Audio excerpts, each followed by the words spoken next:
কাকে ডাকুন? তার কানে কানে সুরেলা কণ্ঠ দিয়ে বলুন, সুজলাং সুফলাং মালায়াজ শীতলাং। হ্যাঁ, বেশ সুন্দর করে বলুন।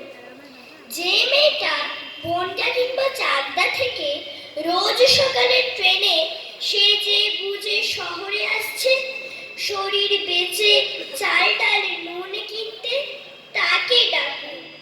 তার কানে কানে বলুন, সার্থক জনম আমার জন্মেছি এই দেশে। যে ছেলেটা লটারির টিকিট নিয়ে দরজায় দরজায় ঘুরছে আর বলছে, বিশ্বাস করুন আমি ভদ্রলোক, আজ 10 বছর হলো আমার কারখানা বন্ধ, লক আউট। তার কানে কানে বলুন, বলো বলো বলো সবে, শত বিনা বেনু রবে, ভারত আবার জগৎ সভায় শ্রেষ্ঠ আসন লবে।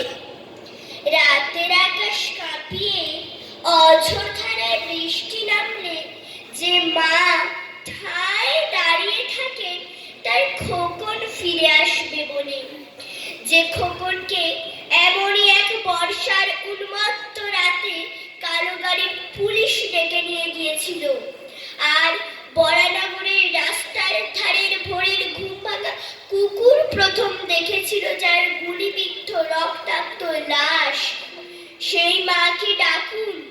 তার কানে কানে বলুন, हम बुलबुल है इसके, ये गुलसिता हमारा, सारे जहां से अच्छा हिंदू सिता हमारा।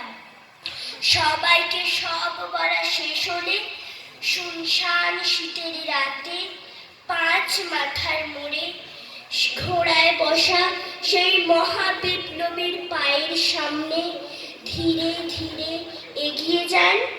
ফাঁকা রাস্তায় রাতের বাতাসে কান পাতুন, শুনতে পাবেন সেই মহাবিপ্লবী পুরুষের বজ্রকণ্ঠ, আমি তোমাদের কাছে রক্ত চেয়েছিলাম তোমাদের স্বাধীনতা এনে দেব বলে, আমি পারিনি, কিন্তু আমি আমার সমস্ত জীবন উৎসর্গ করেছি। আর তোমরা নমস্কার।